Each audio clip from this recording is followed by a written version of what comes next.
개성 있는 집을 찾아가는 마이맨션, 도심 속 소형주택 2편. 오늘은 집 내부와 건축비를 공개합니다. 건강한 뷰티뷰티에서는 임신 중에 경험할 수 있는 내외과적 질환에 대해 알아봅니다. 워라밸 열풍 속 뭔가를 새로 시작하기 어려운 중년을 위한 고상한 취미 활동들을 만나보시죠.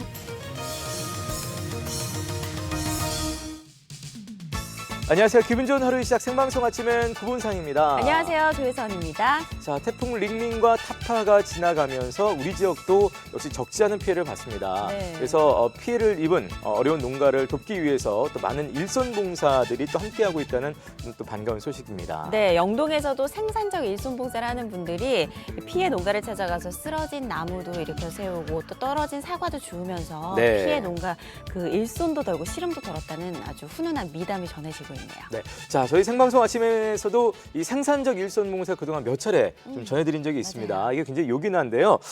수시로 일할 사람을 신청을 잘 받아뒀다가 그때그때 인력이 필요한 농가에 연결해주는 그런 요긴한 사업이 되겠습니다. 네, 영동군에서는 올해 현재까지 4천 명의 군민이 생산적 일손 봉사에 참여를 해서 네. 어려움을 겪는 지역 농가를 도왔다고 하는데요. 지금도 영동 그 읍면사무소에서 일할 사람과 일할 곳 신청을 계속해서 받고 있다고 합니다. 그렇습니다. 11월까지 수시로 계속해서 신청을 받는다고 하니까 일손이 필요한 농가, 특히 이제 이 수확철이기 때문에 맞아요. 필요한 농가들이 많을 거예요. 꼭 네. 도움 받으시기 바라겠고요. 본격적인 수확철 앞두고 읍면사무소로 한번 확인해 보시면 도움의 손길을 잘 받으실 수 있을 것 같습니다. 네. 자, 저희는 날씨 살펴보죠. 윤수진 캐스터 나와주세요.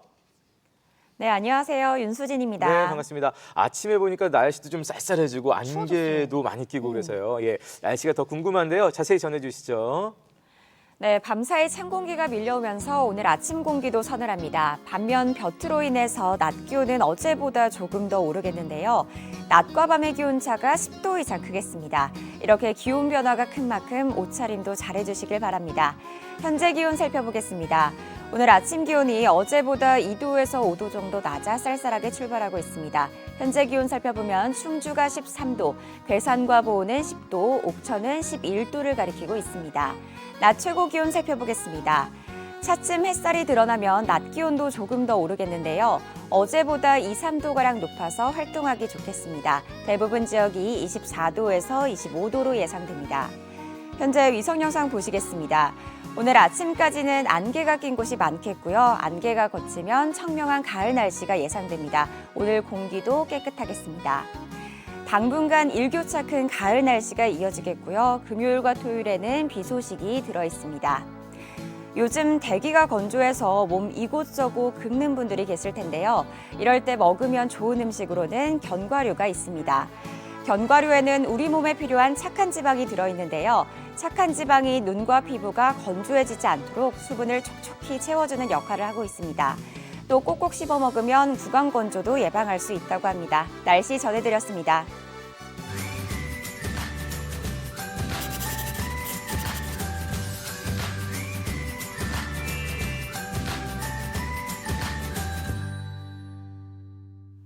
네, 충북의 아름다운 집들을 만나보는 시간입니다. 마이맨션 시간 돌아왔어요. 네, 오늘도 집을 사랑하는 여자 유혜정 리포터 나와주셨습니다. 네. 어서 오세요. 안녕하세요. 반갑습니다. 네, 안녕하세요. 화요일에 집을 사랑해서 이제 집을 사고 싶은 여자 네. 집사녀 유혜정입니다. 네.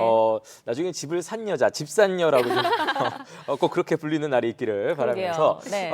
마이맨션 좋아하시는 분들은 매주 혜정 씨를 기다리겠습니다만 오늘은 특히나 유혜정 리포터 기다리신 분들 많을 것 같습니다. 네, 네. 그렇게 생각해 주시면 감사하죠. 근데 아마 저보다 이 도심 속 소형주택을 더 기다리시지 않았을까 생각이 드는데요. 2탄. 그렇죠, 2탄이죠. 네. 저희가 지난주에 외관만 좀 보여드려서 아유 감질나 하시는 분들이 많으시더라고요. 네. 그 중에 한 명이 접니다. 그러니까요. 너무 기다리셨어요. 너무 기다렸어요. 네, 그리고 또 너튜브로 마이맨션 시청하시는 시청자분들도 정말 눈이 네. 빠지게 기다렸다고 하는데 소형주택의 인기를 좀 새삼 느낄 수 있는 것 같아요. 네, 맞습니다. 이 도심 속에 작은 집을 짓고 사시는 분들에게 정말 많은 도움이 될 텐데요. 오늘도 어떤 내용이 있을지 자 빨리 구경 가보시죠. 마이 맨션. 이렇게 폐허가 된 채 버려졌던 공간에 들어선 멋진 2층 소형주택. 1층보다 2층이 큰 대두 건물의 기초를 튼튼히 만들고 디자인 블록으로 외벽의 아름다움을 살린 이 집. 봄이면 벚꽃 피는 무심천을 마치 정원처럼 산책할 수 있는 도심 속 소형 주택의 내부도 궁금하셨죠? 지금 만나러 갑니다.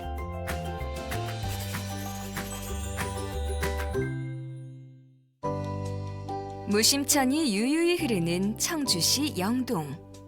중앙로 대로변에 오늘의 마이맨션이 있습니다. 건물과 건물 사이에 콕 끼어 있는 듯한 작고 아담한 이 집. 지난주 외관편에 이어 오늘은 이 소형 주택의 내부를 보여드릴 건데요. 안으로 들어가 볼까요? 길고 환한 통로를 따라 집 안으로 들어서면 1층에는 주방과 거실이 자리해 있는데요. 건물 밖에서는 보이지 않던 크고 환한 거실창이 집 뒤편으로 나 있습니다. 집 앞에 초등학교 강당과 이 집 사이에는 정원처럼 가꾼 꽤 넓은 녹지가 있는데요. 사실 이곳은 옆집 소유의 공간이라고 합니다. 건물 사이에 끼어 좁은 땅에 집을 짓다 보니 집 안에도 특이한 모양의 공간들이 꽤 많은데요. 그 얘기를 들어봤습니다. 아까 제가 어머님하고 좀 말씀을 나누다가 이 땅을 못생긴 땅이라고 표현하셨어요.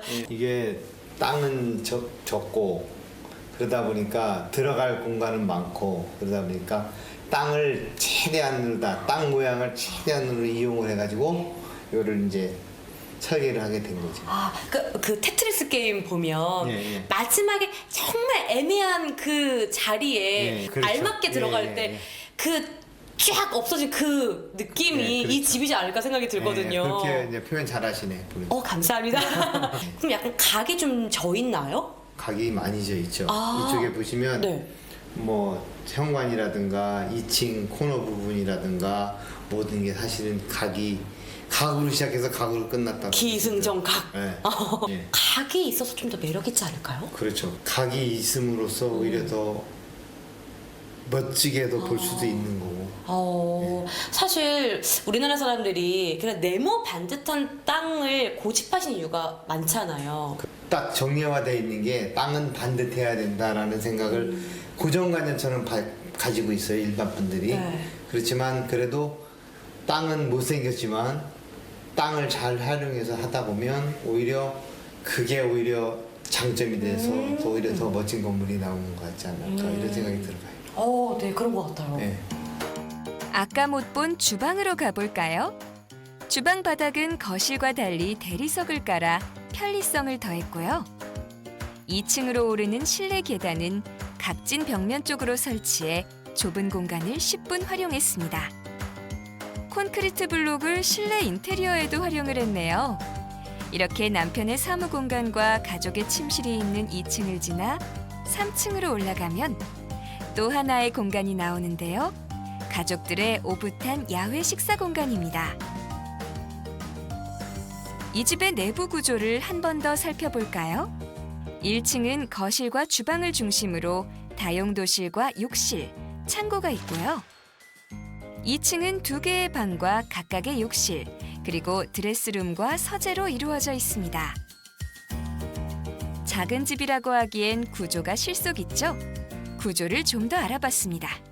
근데 겉모습만 보면은 작은 건가 큰 건가 가늠이 안 와서요. 네. 실질적인 면적이 어떤지 좀 궁금해요. 대지 면적이요? 네.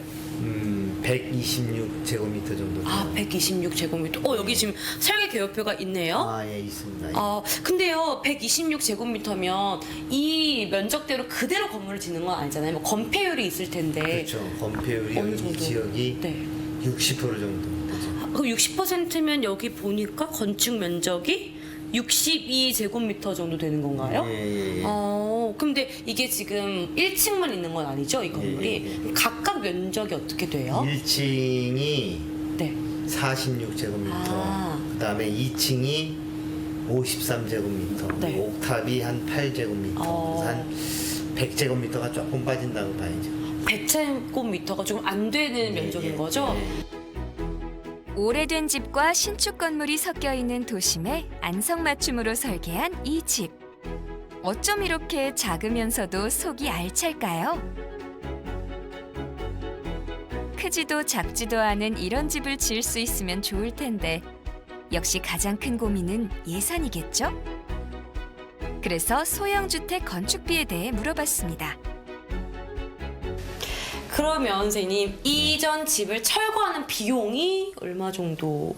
한 450 정도. 아, 450 정도군요. 네, 그럼 설계비는 얼마 들었어요? 설계비가 한 180만 원 정도. 아, 180만 원 정도요? 설계하고 나면도 뭐 건축비나 인테리어비도 들잖아요. 얼마 정도 들었어요, 그게? 1억 한 7천 정도. 1억 7천 정도요? 네. 그 아까 이제 도심에 지으면 뭐 도로 점용 비용을 또 내신다고 하셨잖아요. 매달 내는 건가요? 한 1년에 한 번. 아, 1년에 한 번이요? 그 얼마 정도 들어요? 한 6, 7만 원 정도 들어요. 아. 그 비용은 많지는 않아요. 그 이거를 총 합하면 대략 한 1억 8천 정도. 1억 8천 정도가 드는 거군요. 네. 야, 이러니까 뭔가 시원하게 아는 것 같고 잘 이렇게 따져서 예산을 짜야겠구나 이 생각이 드는 것 같아요. 정말 좋은 정보 감사합니다. 네. 그럼 도심 속 소형주택 건축비를 다시 한번 정리해 볼게요. 먼저 철거 및 측량, 설계비가 약 930만 원 들었고요. 기초 및 구조공사비로 5,794만 원. 역시 기초공사에 투자를 아끼지 않으셨네요. 벽돌 및 단열재 등 외장공사 비용 4,955만 원. 창호와 벽, 바닥공사 등 내장공사비 6,227만 원으로 모두 1억 7,900만 원의 건축비가 들었다고 합니다. 도심 속에 짓는 아담하고 멋진 소형주택.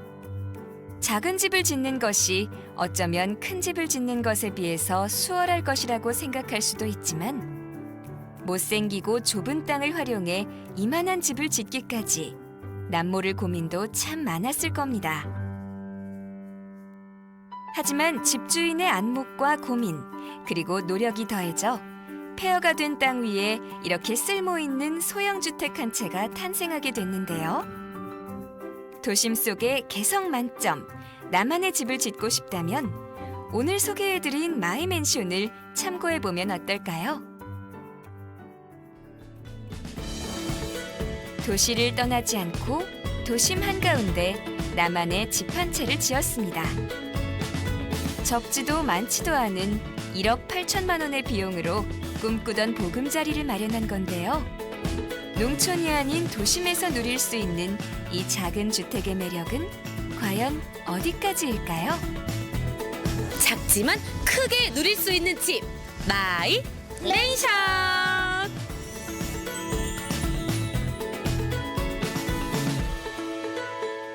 네, 드디어 오늘 그 궁금증이 해소가 됐습니다. 네. 사실 저희가 이렇게 뭐 널찍한 그런 집들도 물론 좋았습니다만 또 이렇게 작은 공간에서 그걸 최대한 활용해서 이렇게 어떻게 지으셨나 어떻게 했을까 되게 궁금했는데 궁금했어요. 아기자기하게 꾸민 게 너무 보기 좋았고요. 그리고 네. 특히 저는 요즘은 다들 그런 거 좋아하시잖아요. 옥상에 이렇게 공간 있는 거. 맞아요. 고기 구워 먹고 이러면 얼마나 좋을까 하는 생각이 들었습니다. 네, 예. 이 거실에는 목재를 깔고 또 주방에는 대리석을 까는 것도 되게 좋았던 게 주방에서는 보통 이제 요리하다가 막 음식물 같은 거 맞아요, 흘릴 수 있잖아요. 맞아요. 그때 이제 좀 쓱 닦으면 네, 금방 되니까 닦을 수 있고. 이런 것도 되게 괜찮았던 것 같아요. 네, 맞습니다. 아마 이 집을 지으신 분들은 이런 점을 참 참고하셔서 활용해 보시면 너무 좋을 것 같은데요. 특히나 이 집이 정말 좋았던 거는요. 1층에는 거실과 주방만 있고요. 2층을 잠자는 공간으로 따로 배치해서 설계한 것도 굉장히 좋았고요. 네. 특히나 이 소형 주택인데 욕실은 무려 3개나 됩니다. 그러네요. 네, 1층에 한 개 있고 2층 각 방마다 한 개씩 있어서요. 이 집안분들의 생활 습관까지 고려하는 설계였습니다. 네. 그러니까 이 공간을 어떻게 활용했을까 요거에 대한 걸 보는 재미가 아주 쏠쏠했던 집인데 무엇보다도 오늘 가격을 저렇게 너무나 속 시원하게 공개해 주셔가지고 아마 많은 분들이 도움이 됐을 텐데 1억 8천 정도라고 제가 지금 기억을 하고 있거든요. 딱 들으면은 일단 듣자마자 괜찮네라는 생각이 들면서 아주 비싸지도 않은 것 같고 그렇게 싸지는 않은 것 같아요. 하여튼 뭐 적당한 가격인 것 같습니다. 어떻습니까? 네, 제가 정말 이때가 기회다 싶어서 막 다 꼬치꼬치 여쭤봤었는데요. 네네. 이게 물론 집에 따라 건축비는 좀 천차만별이지만 보통 요즘 같은 경우는 3.3제곱미터, 그러니까 한 1평 정도라고 좀 이해하시면 편할 것 같습니다. 그래서 한 3.3제곱미터가 500만 원이라고 예상을 한다면 오늘 도심 속 소형 주택은 조금 더 비용이 들었다고 보시면 되는데요. 이게 다른 비용보다는요, 뭐 구조나 기초 비용이 좀 들었다고 보시면 될 것 같습니다. 기초를 울타리까지 넓게 쳤다고 하는데 그래서 기초 비용이 좀 든 것 같고요. 저는 궁금한 게 디자인 벽돌로 그 마감 시공한 외벽 공사 비용인데요. 이게 콘크리트 블록 비용 어느 정도 하나요? 정말 이게 1층부터 3층까지 쫙 이렇게 다 어. 콘크리트 벽돌로 해서 예. 저도 정말 궁금했거든요. 네. 여쭤보니까 옥상까지 한 3층인 그 벽돌값만 1,200만 원 정도가 된다고 합니다. 네. 그리고 이제 그 벽돌을 싸는 인건비나 단열 비용 같은 자재비는 따로 예, 그렇겠죠. 든다고 하더라고요. 일단 벽돌 가격만 1,200만 원 정도. 예. 어쨌든 이렇게 기초부터 외부 공사, 뭐 내부 이렇게까지 해서 저희가 쭉 가격을 좀 이렇게 알아보니까 좀 속이 좀 시원해지는 것 같고, 사실은 도심 속에 저런 짜투리 공간을 좀 활용해서 나도 좀 지어볼까 하시는 분들께는 아주 좋은 예시가 되는 것 같습니다. 예. 네, 맞습니다. 이제 오래 보아야 예쁘다. 네. 땅도 그렇다라고 저는 말하고 싶은데요. 네네. 이게 작고 못생긴 땅일지라도 오래 보면 매력이 있으니까 그 매력에 맞춰서 알뜰살뜰하게 꾸며보시는 건 좋을 것 같습니다. 네. 자, 도심 속 소형주택 오늘 아주 잘 만나봤는데요. 이렇게 마이맨션 좀 나오고 싶다 하시는 분들은 어떻게 하면 될까요? 네, 저희 마이맨션 제작팀에게 연락을 해주시면 됩니다. 그리고 저희 마이맨션 너튜브 채널에 들어오셔서요. 네. 구독과 좋아요 눌러주시고 궁금한 점 있으면 언제든지 댓글 남겨주세요. 네, 마이맨션 여러분의 참여를 기다리고 있습니다. 다음 주에도 기대 많이 해주세요. 네. 희정 씨는 잠시 후 건강한 뷰티에서 함께하겠습니다. 고맙습니다. 고맙습니다. 네, 감사합니다.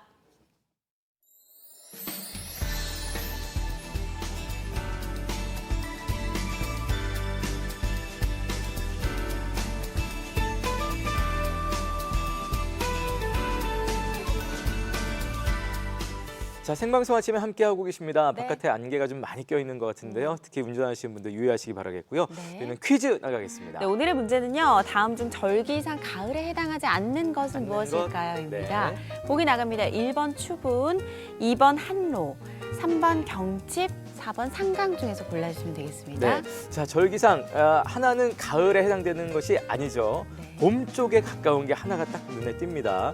개구리가 네, 잠에서 깨어나는. 깨어난다는. 네. 예. 자, 정답 문자는 샵 0997번으로 받고 있습니다. 샵 0997번. 짧은 문자 50원, 긴 문자 사진 문자 100원이고요. 오늘도 함께 보내주실 주제 문자 있습니다. 네, 오늘의 주제 문자는 가을에 생각나는 사람. 네. 혹은 뭐 가을에 생각나는 추억이 될 수도 있겠네요. 그러네요. 네. 보통 예전 사람 생각나면 그 추억이 같이 떠오르게 마련이니까 가을에 난 오늘 아침 문득 이 사람이 생각이 나더라. 부모님이 될 수도 있겠고 누구든지 다 좋습니다. 네. 가을에 생각나는 사람까지 사진도 곁들여 주셔도 좋겠고요. 정답 잊지 마시고 바로 보내주시기 바랍니다.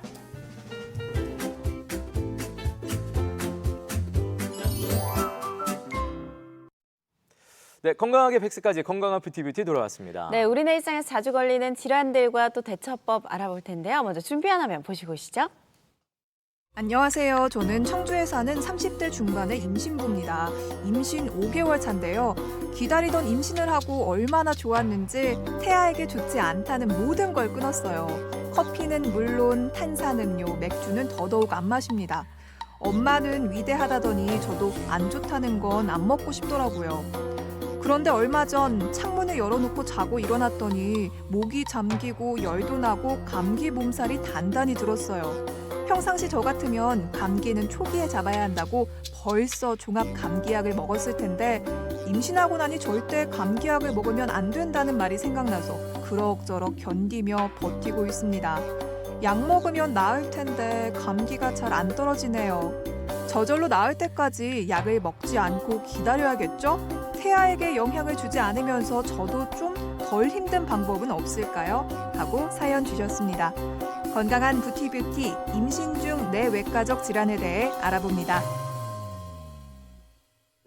자, 임신할 때 정말 뭐 많은 것들을 조심하게 됩니다만 그럼에도 불구하고 이제 불가피하게 내외과적 질환 걸릴 때 사실은 그것들을 많이들 걱정하시잖아요. 맞아요. 예, 오늘 그 궁금증을 좀 풀어보도록 하겠습니다. 네, 오늘 도움 말씀 주시기 위해서 모태한 여성병원의 박철종 원장님 나와주셨습니다. 어서 오세요. 안녕하세요, 반갑습니다. 네. 자, 실제로 많은 뭐 임신부들이 뭐 가장 기본적으로 많이들 뭐 요즘은 본인들이 먼저 찾아보겠습니다만 그래도 야, 이게 약 먹어도 되나 수술 받으면 안 되겠지 이런 불안감들을 많이들 가지고 계실 것 같습니다. 네, 매우 그런 편이고요. 예, 예. 특히 아까 말씀해주신 사연과 같이 흔히 감기나 아니면 배탈 이런 것 때문에 고생한 분들도 많고요. 네. 예전에는 쉽게 약을 먹었으나 임신 후에 산모의 건강이나 특히 이제 태중 아기 때문에 걱정하시는 분들이 불안감과 궁금증들이 많은 편이죠. 그렇군요. 네, 그 사연 주신 분께서 임신 중에 이제 감기약을 먹어도 괜찮을까라고 하셨는데 어떤가요? 결론부터 말씀드리면 감기약은 일반적으로 괜찮다라고 말씀드릴 수 있을 것 같습니다. 그래요? 예. 그리고 감기 같은 경우에는 주로 감기 바이러스가 그 원인이 되겠는데 안타깝게도 바이러스에 대한 근본적인 치료는 현재까지는 없습니다. 그래서 감기에 대해서는 치료가 그 대증적인 치료가 대부분이고 네네. 진해 거담제나 항히스타민제 같은 증상적인 치료 요법으로 대부분 해결을 하게 됩니다. 네. 그리고 그 약제들은 대부분 임신 중에는 안전하다고 분류가 되어 있어서 그래요? 흔히들 많이 처방받아 드실 수 있습니다. 그렇군요. 오, 그렇다면 일반적으로 뭐 종합 감기약이나 감기약까지 약국에 파는 그런 약들을 먹어도 된다는 건가요? 꼭 그렇지는 않습니다. 왜냐하면 모든 약의 성분이 다 똑같지는 않기 때문인데요. 임신 중에는 먹지 못하는 약과 먹을 수 있는 약이 따로 분류가 되어 있습니다. 이제 그 안정성도 따로 나와 있는 상태고요. 종합 감기약 같은 경우에는 단순 코감기약과 진해 거담제와 다르게 해열제나 진통 소염제가 들어있는 예. 경우가 많고요. 그 중에 일부는 임신 중에 위험하다고 알려져 있고 네네. 따라서 종합감기약을 단순히 선택하는 것보다는 의사와 상담을 해서 증상에 맞게 적절한 처방을 받는 쪽이 훨씬 더 안전하다고 볼 수 있겠죠. 네, 그러니까 원론적으로 먹을 수는 있겠으나 이제 의사에게 치료를 받고 상담을 받은 후에 이제 처방을 받아서 복용을 하셔야 된다는 것 같습니다. 자, 지금 감기 얘기를 살짝 했는데 이 밖에도 혹시 임신 중에 경험할 수 있는 내과적 질환 우리가 어떤 것들을 좀 생각을 해볼 수 있을까요? 내과적 질환이라고 하면 여러 가지가 있을 수 있겠지만 임신이라고 해서 특별히 더 잘 생기는 질환이 따로 있는 것은 아니고요. 네. 흔히 경험할 수 있는 배탈이나 설사와 같은 소화기계 질환, 특히 장염 같은 게 있을 수 있겠고요. 좀 전에 사연과 같은 감기나 기관지염, 부비동염과 같은 상부 호흡기계 질환들이 흔히 발생하는 질환이라고 말씀드릴 수가 있겠습니다. 그리고 그 이외에도 임신 초기에는 입덧이나 변비처럼 이제 고생하는 질환도 있을 수가 있고요. 네. 갑상선 질환도 흔히 발생할 수 있는 질환 중에 하나라고 볼 수 있죠. 그렇군요. 특히 이제 제 친구도 이제 최근에 임신하고 입덧이 정말 심해서 고생하는 걸 많이 봤거든요. 근데 이렇게 입덧을 하는 경우에도 뭐 어떻게 해결할 수 있는 방법이 있을까요? 그 친구가 많이 고생했나 보죠? 많이 고생했어요. 아마 그 남편들도 엄청 고생했을 겁니다. 네, 충분히 우리 선생님이 예상하고요. 고생하셨던 것 같은데요. 저는 좀 예, 예. 자, 입덧은 이제 주로 임신 초기 5, 6주에 많이 시작을 했다가 조금씩 이제 심해지다가요. 임신 12주부터 약간씩 호전되는 양상을 보이는 질환인데요. 예전에는 입덧 자체를 산모라면 당연히 뭐 참아야 되고 견뎌야 되는 미덕처럼 여겼는데 최근에는 입덧으로 생기는 탈수나 전해질 불균형 같은 그런 질환이 따라오기 때문에 입덧 자체를 하나의 질환으로 보는 시각이 많아졌고요. 네. 따라서 이에 치료를 위한 입덧 약도 이미 출시가 되어 있는 상태입니다. 그리고 입덧 약의 국내 출시 이후에는 실제로 많은 산모들이 이 증상으로 인한 고통에서 많이 해방이 되었고 네. 입덧 때문에 입원하는 경우도 많았는데 탈수나 전해질 불균형 같은 치료를 위해서 입원하는 경우가 실제로 많이 줄었고요. 입덧 약의 경우에는 임신 주수에 관계없이 오랫동안 먹을 수 있도록 안전하게 나와 있는 상태라고 알려져 있습니다. 따라서 어떤 산모라도 자기가 불편하다면 충분히 처방받아서 편하게 드실 수 있는 약이 되겠습니다. 그렇군요. 진작 알았으면은 네네. 고생을 안 했을 텐데. 지금 저는 막 입덧 팔찌 차고 막 되게 그런 것까지 하고 막 힘들었거든요. 너무 고생하셨구나. 네, 거의 뭐. 이걸 기어다녔죠. 알았었으면은 응. 혜선 씨도 혜선 씨 남편도 좀 덜 고생했을 텐데. 예. 네. 아무튼 앞으로 저기 임신하실 분들은 이걸 좀 알아두시면 좋을 것 같고 네네. 또 우리가 생각할 수 있는 것 중에 보통 이제 배탈 난다, 뭐 변비 걸린다 이런 것들 일상적으로도 생각할 수 있는데 이럴 때 혹시 소화제, 뭐 이렇게 변비약 이런 것들도 가능할까요? 어떻습니까? 그 두 가지도 매우 괜찮다고 알려져 있고요. 네네. 특히 이제 배탈이라고 하면 흔히 구토와 설사 등을 보이는 바이러스성 장염이 대부분인데요. 네네. 실제로 이런 바이러스성 장염에 대해서는 적당한 치료 방법이 있지는 않습니다. 예. 어떻게 말하면 치료 방법이 없다라고도 할 수 있고요. 필요하다면 수액 치료나 금식이 예. 제일 중요한 방법인데 장 같은 경우에는 바이러스가 밖으로 빠져나갈 때까지 그리고 장이 지 기능을 회복할 때까지 좀 기다려주면 되겠는데 그 방법이 금식이 되겠고요. 금식을 하면 탈수가 따라오니까 따라서 수액 치료가 좋은 방법이 된다고 할 수 있겠습니다. 그리고 변비 같은 경우에는 아주 많은 산모들이 고통을 받는 진짜 힘든 질환 중에 하나라고 볼 수 있습니다. 누구는 변비를 뭐 병으로 안 볼 수도 있겠지만 실제로 변비를 알아보신 분들은 매우 고생을 하는 질환 중에 하나죠. 특히 임신 초기 때는 잘 먹지 못해서 입덧 때문에 잘 먹지 못해서 생길 수가 있고 중기 이후에는 이제 산모라면 철분제를 다 드시게 되는데 철분제 부작용 중에 소화기계 질환, 그다음에 변비가 들어가 있어요. 예. 그래서 변비가 생기는 경우가 많고 따라서 철분제를 액상형 철분제로 바꾼다던가 우선 충분한 수분 섭취가 이루어져야겠지만 때에 따라서는 증상이 심할 경우에는 실제로 변비약을 처방하는 경우도 많이 있습니다. 그렇군요. 네. 예. 그렇다면 임신 중에 항생제는 어떻게 괜찮은가요? 임신 중에 항생제도 괜찮은 경우가 많이 있습니다. 아, 그래요? 항생제 같은 경우는 종류가 여러 가지가 있는데 이 중에 일부는 괜찮고 일부는 괜찮지 않다라고 알려져 있고요. 우리가 흔히 쓰는 항생제, 어느 병원을 가나 항생제를 많이 처방을 받을 수가 있는데 그 중에서도 대다수는 가능하다고 알려져 있습니다. 그리고 임신 중에 항생제를 쓸 수 있는 경우는 흔히 생기는 질염이나 부비동염, 그다음에 방광염, 감기가 심해져서 생길 수 있는 급성 후두염, 나아가서는 폐렴까지도 생길 수 있는 경우가 있는데요. 네네. 그 경우에 대해서는 항생제가 가장 중요한 치료 약제가 될 수 있겠고, 그 다음에 일상에서 겪을 수 있는 벌레 물림이나 쏘임, 그 다음에 칼에 베이는 자상, 이런 경우에도 항생제의 예방적 치료가 매우 중요하다고 할 수 있겠습니다. 네. 일반적인 우리가 생각했을 때보다는 그래도 좀 처방받거나 네. 잘 살펴보면 이제 따라갈 수 있는, 복용할 수 있는 약들이 꽤 있구나라는 생각이 좀 드는데요. 요즘은 젊은 분들도 어떻게 뭐 당뇨라든지 뭐 고혈압 같은 것들이 워낙 다들 있으신 경우도 있어서 산모 중에 그런 경우는 어떻게 해야 될까요? 젊은 분들이 다들 있지는 않은 걸로 예, 알고 예, 있습니다. 그쵸. 네. 근데 이제 그 당뇨와 고혈압 같은 경우에는 임신 후에 생기는 경우도 있고 네네. 그 전에 이미 알고 있어서 치료를 받는 분도 있을 수가 있는데요.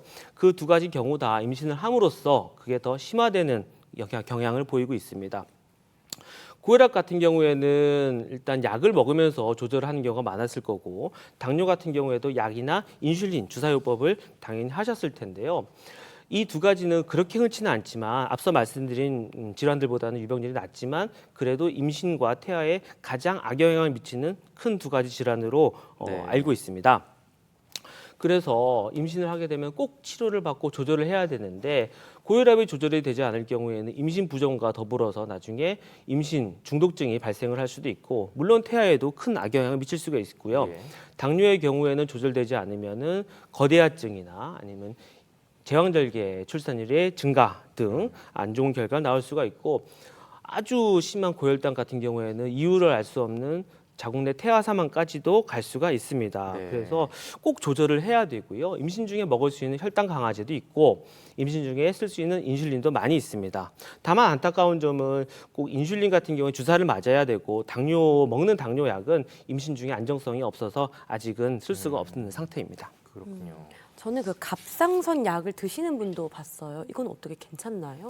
갑상선약도 괜찮습니다. 네, 네. 그리고 갑상선 같은 경우에도 앞서 말씀드린 질환과 비슷하게 이전에 앓고 계신 분들이 많이 있지만, 그리고 증상이 없는 분들도 많이 있지만 임신 초기 검사를 할 때 혈액 검사상에서 모르던 갑상선이 나오는 경우도 많이 있거든요. 그래서 그 정도에 따라서 용량을 조절해 가면서 때로는 2개월에 한 번씩 혈액 검사를 재검사를 통해서 네. 갑상선약을 계속 유지를 할지 아니면 용량을 늘릴지 아니면 끊어도 될지를 결정을 하게 되겠고요. 갑상선 기능 저하증이나 항진증 모두 치료가 가능한 병이라고 할 수 있겠습니다. 그렇습니다. 뭐 임신했다가 너무 다 두려워하지 마시고 좀 살펴보면 복용하거나 처방받을 수 있는 약들이 꽤 있는 것 같은데, 혹시 임신 중에 수술은 어떻습니까? 예전에 그 맹장 수술을 갑자기 임신 중에 했다는 분도 제가 들은 것 같거든요. 네. 뭐 가장 흔한 수술이라고 하면 맹장 수술이라고 예. 네, 이제 그렇게 할 수가 있겠는데요. 수술이 가능하다라기보다는 수술이 꼭 필요한 상태가 있을 수 있다라고 하는 표현이 더 맞을 것 같네요. 네. 또 흔히 맹장염이라고 하면 우리가 급성 충수돌기염을 말하게 되는데 그 경우에는 임신 주수와 관계없이 반드시 수술이 필요한 경우로 알려져 있습니다. 이런 외과적 응급 상황이 아주 흔한 건 아니지만 급성 충수돌기염, 급성 담낭염, 복막염, 그리고 산부인과 쪽에서 시행하는 난소끄임증과 같은 응급 상황이 그 수술적 필요한 경우가 해당이 되겠고요. 네. 수술을 하기 위해서는 마취에 관한 문제가 꼭 딸려올 수밖에 없는데 네네네. 전신 마취에 사용하는 약제가 태아에는 안전할지, 태중 애기한테 위험하진 않을지, 기형을 유발하지는 않을지에 대한 불안감이 굉장히 많은 네. 편입니다. 그 약을 쓰는 의료진의 입장에서도 이 약에 대해서 100% 확신할 수는 없으나 그러나 이 약을 써도 대부분의 태아에는 괜찮고 그다음에 네. 이 약을 쓰지 않고 수술을 하지 못할 경우에 산모한테 올 수 있는 큰 위험성에 대해서는 장담할 수가 없기 예. 때문에 어느 정도 위험성이 있다라고 하더라도 수술이 필요한 경우에는 산모의 건강을 위해서 반드시 시행을 하는 쪽이 좋다라고 알려져 있습니다. 네. 그 임신하면 이제 뭐 치과 치료를 못 받는다, 뭐 그렇죠. 엑스레이 촬영하면 안 좋다 이래가지고 미리 맞아요. 치과 치료 다 받고 이제 네. 임신하시는 분들도 봤고요. 걱정이 돼서 못 받는 경우도 있더라고요. 이런 경우는 어떤가요? 우선 치과 치료 같은 경우에는 이가 많이 아프죠? 네, 아프면 먹을 수가 없어요. 예. 조금 먹을 수가 없으면 결국 애기한테도 안 좋을 수가 있기 때문에 예. 치과 치료 같은 경우에는 받는 쪽이 더 좋다라고 말씀드릴 수가 있는데 치과 치료나 엑스레이나 아니면은 뭐 흉부 촬영 같은 어떤 엑스레이라도 뼈가 부러져도 항상 엑스레이를 찍어야 되니까 이제 그런 거에 관해서는요 엑스레이가 필수적으로 진단 요법이 되겠는데. 엑스레이라고 하면은 방사선이 나오니까 방사선에 관한 이제 굉장히 안 좋은 또 이미지가 있을 수가 있단 말이죠. 특히 애기한테는 괜찮은지에 대해서 항상 걱정을 하시게 되는데 진단적인 목적으로 찍는 엑스레이에 관해서는 그 조사량이 굉장히 미미하기 때문에 예. 태아에 전혀 영향을 미칠 수가 없다라고 알려져 있습니다. 아, 그래요? 어느 정도 조사량이라고 하면은 예. 단순 흉부 촬영 같은 경우의 조사량은 예. 엑스레이 직접 촬영을 했을 때 50번까지도 안전하다는 보고가 있고요. 예. 그마저도 혹시나 모르니까 납차폐막을 가운을 두르고 사진을 찍기 때문에 거의 영향이 없이 안전하게 찍을 수 있다고 알려져 있습니다. 네네.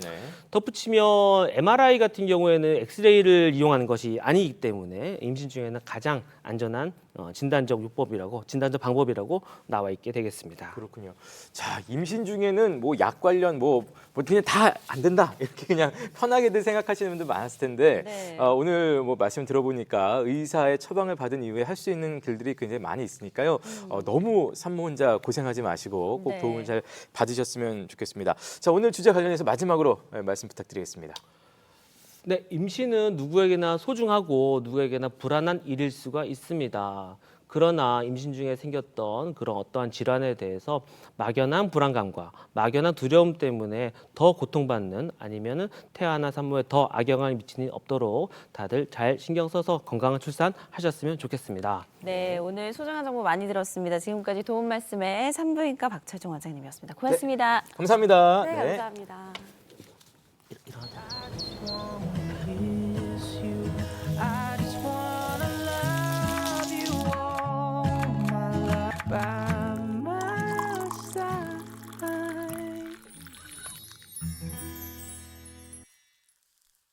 네, 생방송 하시면 여러분 함께하고 계십니다. 네. 여러분 퀴즈 잊지 않으셨죠? 한 번 더 나가겠습니다. 네, 다음 중 절기상 가을에 해당하지 않는 것은 무엇일까요? 오늘의 문제입니다. 보기 네. 나갑니다. 1번 추분, 2번 한로, 3번 경칩, 4번 상강 중에서 골라주시면 되겠습니다. 네. 자, 이 중에 하나는 가을과는 전혀 상관이 없는 그런 절기가 하나가 있죠. 네. 자, 문자는 샵 0997번으로 받고 있습니다. 샵 0997번. 짧은 문자 50원, 긴 문자, 사진 문자 100원의 정보 이용료 있고요. 함께 보내주실 주제 문자 있습니다. 네, 오늘의 주제 문자는 가을에 생각나는 사람 네. 혹은 뭐 추억담 함께 보내주시면 되겠습니다. 뭔가 운치 있는 주제 문자가 되겠는데요. 네. 가을에 생각나는 사람까지 곁들여서 지금 바로 보내주세요. 네, 자 바로 이어서 다른 지역 소식 함께 만나보도록 하겠습니다. 네. 자, 요즘 여유 시간을 이용해서 워라밸, 일과 이 생활의 밸런스를 맞춰가는 그런 직장인분들도 굉장히 많으시죠. 네, 근데 중년에 이제 있으신 분들은 뭔가를 시작하기에는 조금 고민도 되고 약간 이제 뭐 어떤 걸 해야 될지 모르시는 분들도 많으신 것 같아요. 네. 중년에도 충분히 즐길 수 있는 취미 활동들 무엇이 있는지 카메라에 담아봤습니다. 함께 확인해 보시죠. 선선한 가을의 초입, 모처럼 출동하는 꽃중년 아재. 오늘은 뭔가가 기대가 되는데 이게 뭐지? 취미. 오늘 취미군요. 영화배우가 되고 싶어서 영화를 많이 봤어요. 그리고 이제 워킹도 좋아하고 또 잔잔한 그 정적으로 하는 소품조를 또 상당히 좋아하는데 사실 오늘은 좀 정적으로 갔으면 좋겠어. 지난번에 수상스키 너무 힘들었거든요. 올 여름의 악몽, 그야말로 물먹은 아재의 일상 탈출. 네, 오늘은 도전하는 거 말고 뭔가 정적으로 만들고 예쁘게 조립하는 그런 걸 했으면 좋겠는데 일단 저도 잘 모르겠습니다. 오늘은 제가 진정한 아재의 모습을 보여드리도록 하겠습니다. 기대해 주십시오. 폼생폼사, 꽃중년 권아재 우아한 욜로 라이프. 그의 취미 취향 찾아 본격 아재 라이프 스타트.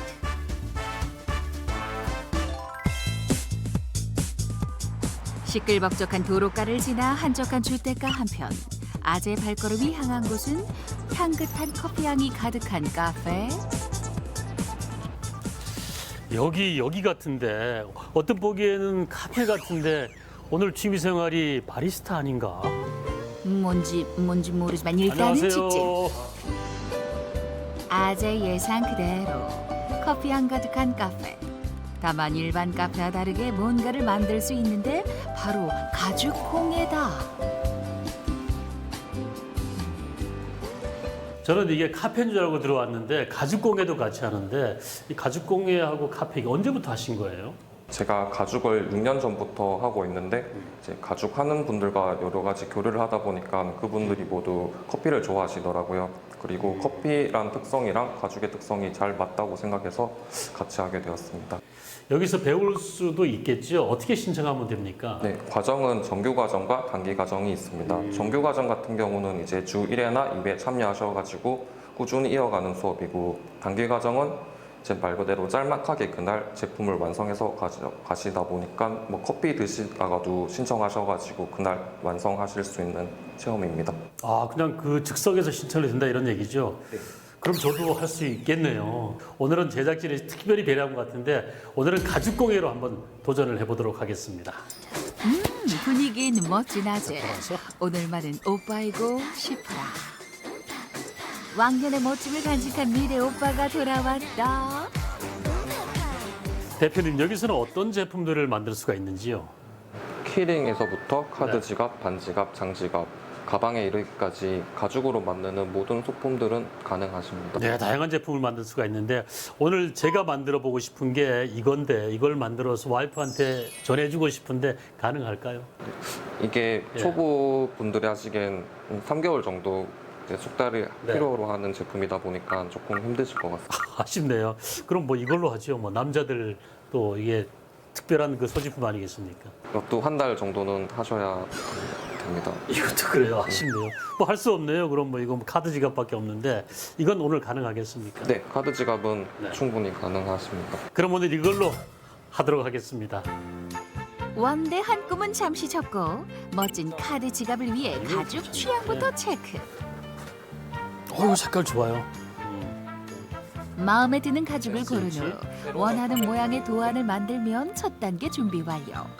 이제 카드 지갑 도안을 놓고 가죽 재단 준비에 들어가는데 자, 그럼 이제 가죽을 베야 되잖아요. 그럼 가죽을 오릴 때 초보자가 주의할 점이 어떤 게 있을까요? 우선 가죽에 두께가 있다 보니까 네네. 가죽을 자르는 재단칼을 사용하실 거거든요. 네. 이게 날의 기운 경사면이 있는 쪽을 왼쪽으로 바라보게 잡으시고 네 손가락을 이용해서 날을 감싸주시고 그리고 엄지손가락으로 날의 기둥을 잡아주시면 됩니다. 날을 이렇게 재단하실 때 손이 날의 진행 방향이 있으면 엄청 위험하기 때문에 손은 항상 날의 왼쪽에 두시고 그렇게 재단해 주시면 될 것 같습니다. 도안 크기에 맞춰 잘 자른 후 지갑의 연결 부위에 접착제를 발라 1차로 붙여준다. 이게 너무 깊어요. 됐습니다. 이거 심하게 맞췄네요. 이 정도 괜찮습니까? 너무 깊게 뚫린 것 같습니다. 구멍이 커져 버려가지고. 근데 이걸 좀 놔두면 좁아지지 않을까요? 가죽 공예의 참맛은 바느질. 가죽에 상처를 내지 않는 끝이 무딘 바늘 2개와 왁싱 처리된 실을 이용해 한 땀 한 땀 정성스레 바느질을 하면 끝. 나만의 카드 지갑 완성. 좋다. 짠, 완성입니다. 제가 이렇게 만들어 보니까 정말 잘 만든 것 같은데 대표님 어때요? 이게 점수를 준다면 몇 점 줄까요? 지금 재단도 잘 되셨고 바느질도 깔끔하게 잘 나온 것 같습니다. 굳이 점수로 따지자면 10점 만점에 8점. 아쉽네요. 제가 볼 땐 만점 같은데 정말 이거 만들면서 가죽 냄새도 좋고 또 이 회사 일도 다 잊어먹게 돼서 스트레스가 쫙 풀리는 것 같았어요. 다음에 또 와서 아까 말씀하신 그 여성들 지갑 있잖아요. 그거 만들어서 와이프한테 선물해주고 싶어요. 다음에도 꼭 와서 훌륭한 작품 만들고 싶습니다. 자, 이제 뭐 다 만들었으니까 이제 촬영은 끝난 거죠? 이거 뭐죠?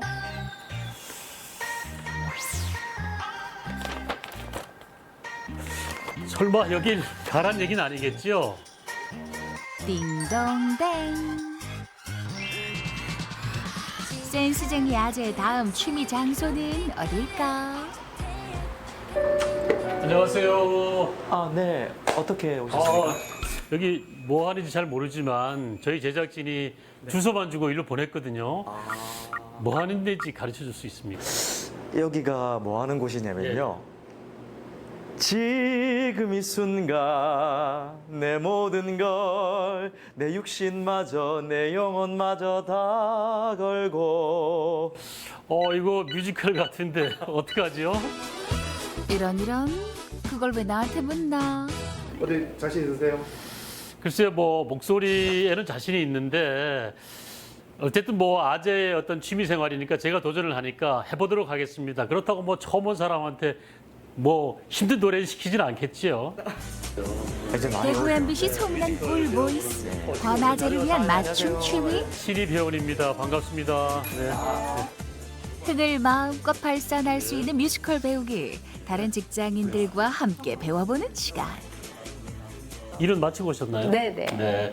뮤지컬 배운 지는 얼마나 되셨는지. 저희는 한 3개월 정도 됐습니다. 네. 근데 특별히 다른 것도 많은데 왜 뮤지컬을 공부하게 됐는지. 제가 영어 학원을 하는데 네. 학생들을 상대하다 보니까 좀 즐겁게 수업을 하고 싶고 저도 기분이 좀 좋아야 하니까 네. 노래를 선택하게 됐는데 마침 또 주변에 이런 공간이 생겨서 기쁜 마음으로 접수했습니다. 네. 우리 콧소리가 나는 데가 비성이라요. 비성이 나는 거지.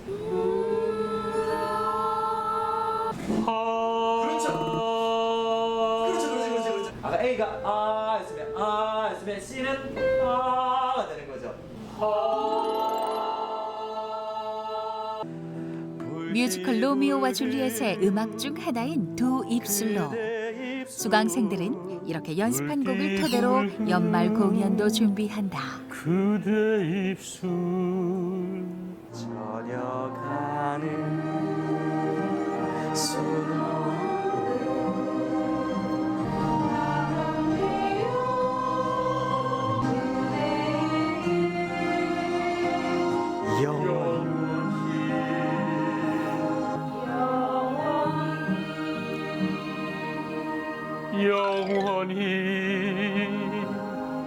영원히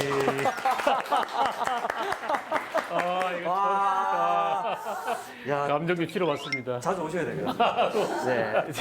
같이 연말에 공연을 하셔야 될 것 같은데. 우리 그럴까요? 다 같이. 이것도 재밌겠네. 일과 삶의 균형이라는 워라벨. 좀 더 즐거운 인생을 위해 적극적으로 나서는 젊어진 중년층이 늘어나고 있다. 화음이지만 사랑은 이렇게 해주는 구간이기 때문에 약간 감격적으로 해주셔야 돼요. 사랑은 소중한 별을 찾는 것 사랑은 모든 걸 벗어버리는 것 사랑은 피할 수 없는 운명 사랑은 꿀보다 달콤한 꽃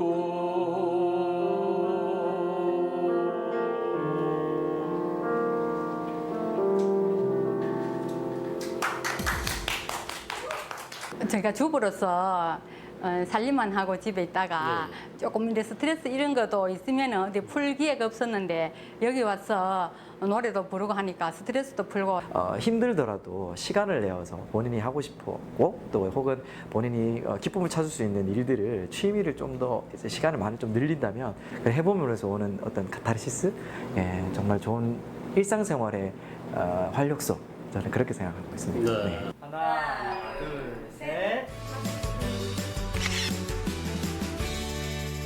우리가 흔히 워라벨 하지 않습니까? 직장인이나 중년 여러분께서도 취미 생활을 좀 더 찾아서 하시면 무료한 시간을 아주 충분히 즐겁게 보낼 수 있을 것 같은 생각이 듭니다. 자, 다음 편에는 저희가 아마 가을이잖아요. 남자는 또 가을 하면 또 많이 타는데 버버리기 또 세우고 또 산에 등산도 하면서 멋진 풍경이 있는 곳에서 여러분 만났으면 하는 생각이 듭니다. 다음 편도 기대해 주십시오. 치명적인 매력을 마음껏 뿜어낸 관아절. 그야말로 멋짐으로 하얗게 불태운 하루. 다음 시간은 무르익은 가을날 가을 남자로 변신한 아재를 기대해 주세요. 네. 자, 뮤지컬과 가족 공예에 도전한 중년 아재를 만나봤는데 연말에 네. 공연도 있다고 하니까 그 짜릿함, 설렘을 좀 느껴보셨으면 좋겠습니다. 네, 예. 뭐 이제 가죽 공예가 그 가죽 손질하고 바느질 하는 게 사실 이렇게 쉬운 건 쉽진 아닌데, 않죠. 예. 남성분들에게는 좀 안성맞춤이 아닐까 싶은데요. 저도 한번 배우고 싶네요. 그래요? 네. 저는 그 만드신 거를 쓰는 걸로. 예. 그래요? 자, 나만의 워라벨 꼭 찾아보시기 바라겠고요. 저희는 1부 넘부터 만나보겠습니다.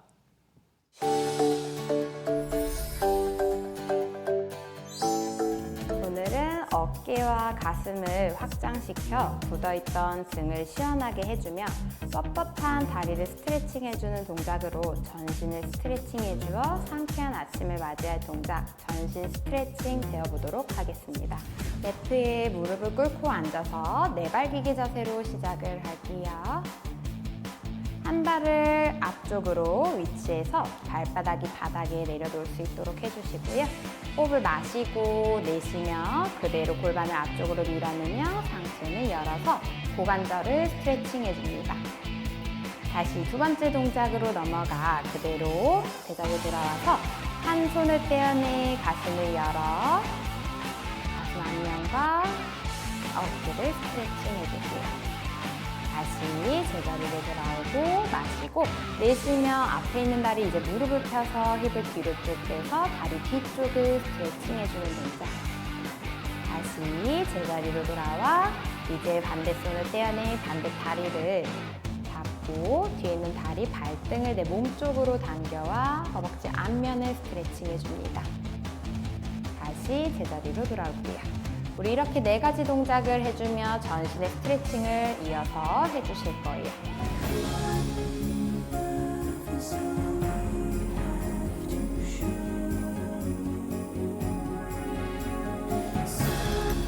호흡을 마시고 내쉬며 골반 앞쪽으로 밀어내 고관절 스트레칭. 두 번째, 가슴을 몸통을 회전시켜. 그렇지. 다시 내려놓고 마시고 내쉬며 세 번째, 무릎을 펴서 다리 뒤쪽을 스트레칭합니다. 다시 제자리로 돌아오고 마시고 내쉬며 손을 떼 발등을 당겨와 허벅지 앞면을 스트레칭. 다시 내려놓고 제자리로 돌아와 동작 마무리 해주실게요. 우리 이 동작은 스트레칭이기 때문에 호흡과 같이 충분한 시간을 갖고 반복해 주실 건데 양쪽 10번씩 동작해 주실게요.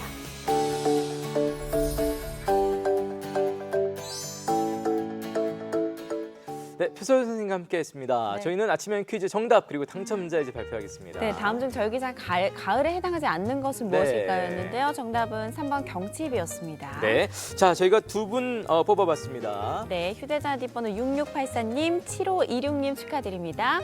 네, 자 6684님부터 좀 소개해드릴게요. 가을엔 따뜻한 햇볕 드는 텐마루에서 맛있는 감을 드시던 할머니가 생각이 난다 그렇게 보내주셨어요. 네. 돌아가신 할머니가 그리운 가을입니다. 이렇게 맞아요. 할머니 또 이렇게 할아버지 생각날 때가 있죠. 네, 7516님 가을을 맞이해서 아이들과 나들이 다녀왔습니다. 아이들이 너무도 즐거워하는 모습을 보니까 저도 정말 행복한 네. 하루가 됐습니다. 그리고 사진 아이고, 보내주셨습니다. 네. 그래요. 아이들 즐거워하는 모습이 뭐 가장 행복하죠. 예.